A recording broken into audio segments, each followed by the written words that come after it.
Good morning, beloveds. It always takes this app a minute to click in, but here we are. Okay. It is December, I'm pretty sure it's December 5th. With the last couple of weeks of fair and then going into the holiday season and Dickens, my schedule gets a little weird. But all right, it is December 5th. Our title is I Will Help Thee. And our author is Nora Holm. This is from the Runner's Bible from 1913. And she starts out with 3 Bible quotes. Call upon me in the day of trouble. I will deliver thee, and thou shalt glorify me. Psalms 50:15. Thou shalt know that I am the Lord, thy Savior and Redeemer. Isaiah 60:16. Before the day I am He, and there is none that can deliver out of my hand. Isaiah 43:13. Remember that the state of peace and happiness is the natural state of the children of God. Therefore, to ask for help from trouble into happiness is your privilege. Never forget to give God all the glory, to praise Spirit. God does not need it, but you need to give it, and others need to hear it. And that's it. That is it. That is all she has to say. But it's an extremely important point, okay? We have this term that we use in New Thought, and I'm going to say New Thought because I know we use it in Science of Mind, but I'm sure the others, all the other New Thoughts use it as well. It's called pray up. We believe in praying when things are good. We believe in going to God when things are good and saying, hey, we're really happy with the way things are. We'd like to continue this. And we do this for 2 reasons. One, she said, glorify God. Okay. Which is effectively what it is. God doesn't need us to say thank you, but we need it. We need to say thank you. Because it keeps us in alignment with our good. The other thing she said is it's your privilege to go to God when you are in trouble. So the reason why we do what we call pray up, we pray when things are good. And I would say it's a twofold reason. One, so we are in the habit of praying. Okay? So it is our default. It is our first response. When bad things happen, because they do, when bad things happen, we know what to do. It's almost an automatic reaction with us. Oh, right. This is a situation in which I can pray. This is a situation in which I can go to God.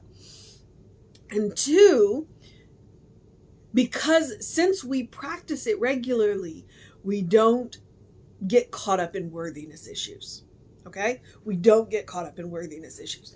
Frequently, things will happen that are not, as a counselor friend of mine likes to say, non-preferred. Things will happen. And they are non-preferred. And we would rather them not happen, but they have happened. And then we are afraid to go to God because we are afraid that we are not worthy to go to God. We are not worthy of asking God to help us with whatever it is that we have gotten ourselves into. Because most of the time, a good portion of the time, the trouble that we have gotten ourselves into, we got ourselves into by the choices that we made. So then we don't feel worthy to ask for help to get out of it. Which she says is not true. You are a child of God. You're a beloved child of God. It is your privilege to go to God when you are in trouble. So that's why we have that concept of pray up.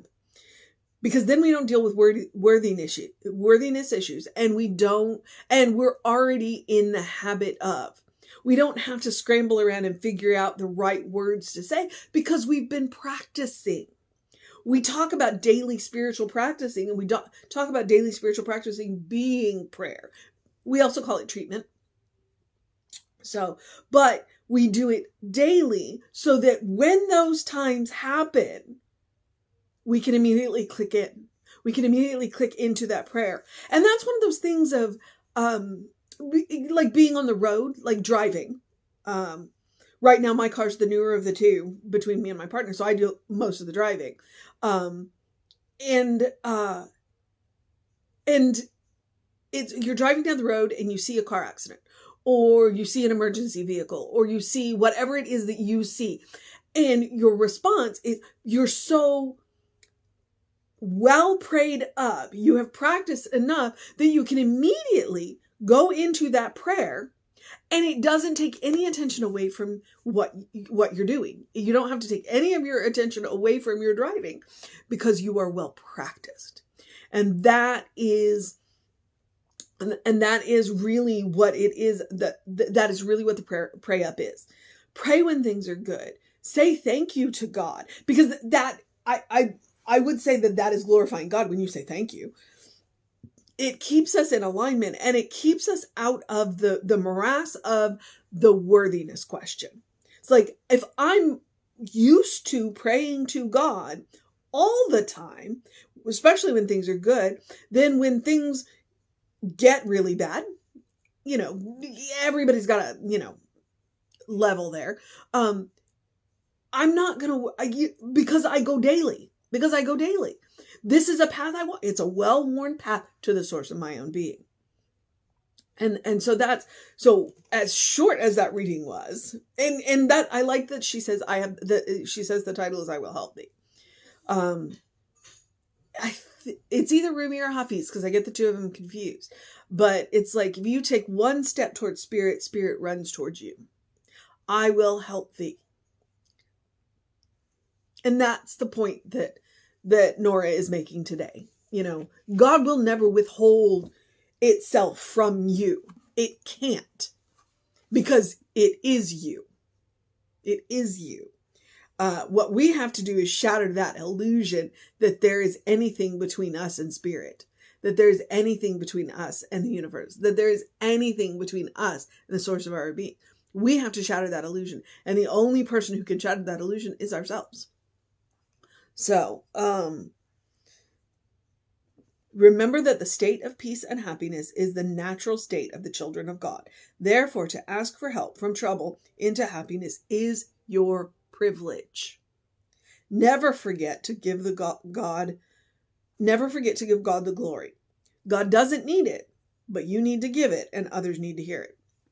Because gratitude practice is one of the best things that you can do. And that last line, and others need to hear it. I would say that comes from a place of, you teach people about the God of your understanding. And if you are willing to go to God and ask for help, and you are, glorifying God, you are in gratitude to God, then you are teaching people that the God of your understanding is a God of love. And maybe they can come to the same conclusion, because there's a whole lot of people out there who have a very different experience of God because of the religion that they've been brought up in. So, that's why we're a philosophy. That's why we are a spiritual teaching. That's why we take the term of religion seriously. We don't want to be a religion per se. We want to help you have a spiritual experience. We don't want to tell you what to believe. We want to teach you how. So, the mission today, should we choose to accept it, is to recognize our privilege. To recognize our privilege. There is not a worthiness issue here. God will help you.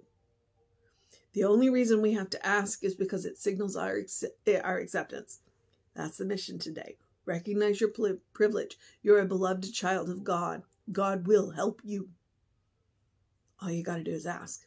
And like I said, God knows you need help. It's the asking that signals your willingness to accept the help. And that's the sticking point.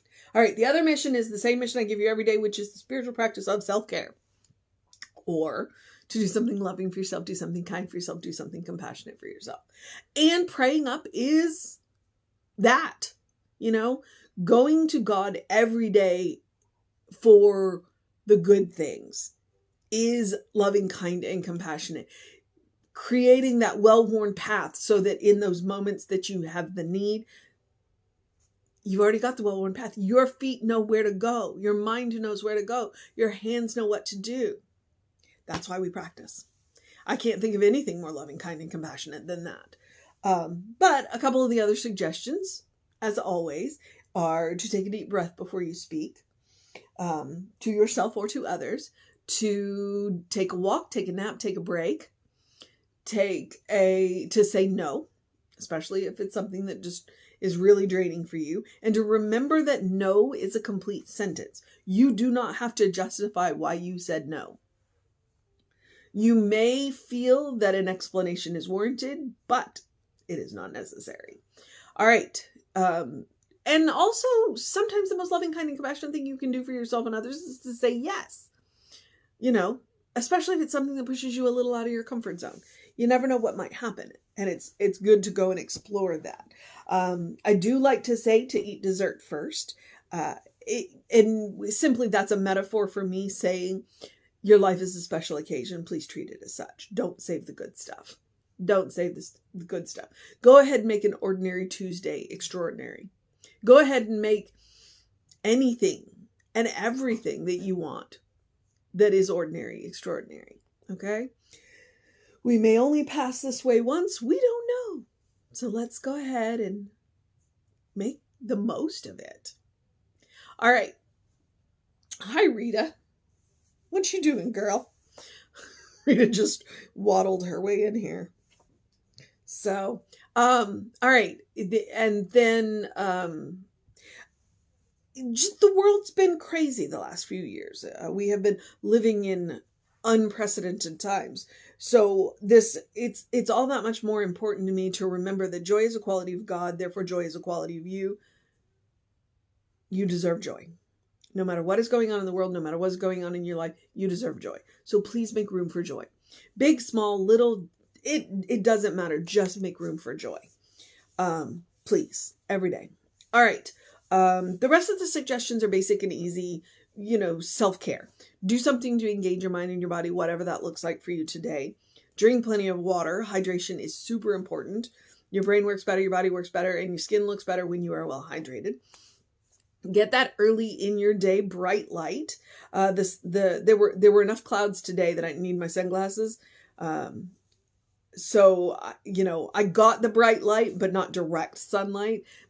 It's 5 to 10 minutes. That is all you need to reset that circadian rhythm, those hormones, to help you, you'll have more energy during the day. You'll sleep better at night. It's a thing. It's a thing. It's a real thing. So try it. You might like it. Okay. And then I guess I'm at the Ernest Holmes quote. Open the windows of your soul. Allow the breath of heaven to remind you that you do live in heaven right here, right now. It's all around us all the time. It's all God. And when we recognize that heaven is a state of mind, that it is a state of consciousness, that it is something that we come pre-installed with, that we can do anytime, any place can become heaven. And then it moves from a state of grace to a superpower. Once you learn to do it for yourself, nobody can take it away from you. And then any place can become heaven. I mean, yeah, that's pretty epic and awesome. And nobody's excluded. Nobody's excluded. Anybody can do this. All right.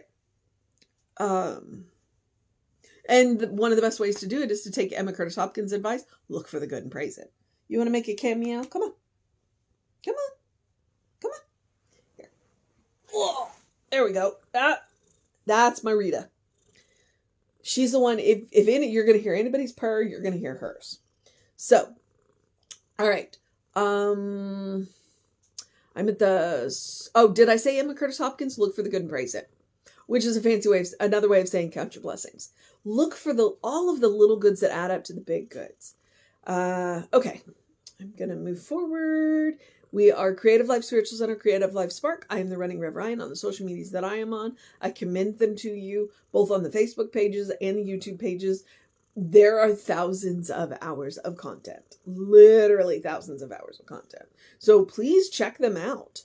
The Soul Session playlist is a really good one if you need inspiration, because we talk to all kinds of different people about all kinds of different things. We also have, I read this thing called You to You, and that's on both YouTube channels. So, you can pick which one, and you can take it chapter at a time. And if you need to re-listen to a chapter, you can listen to whatever chapter as many times as you need. There's no commentary, just straight reading. All right. Yeah. I email info@creativelife.org if you want to know what's going on with the center. That way you'll know what's going on, and the hot links are hot. They'll either take you right to the person you want or to the information. No, they'll either take you right to the information you want or to the person that can help you get it. All right.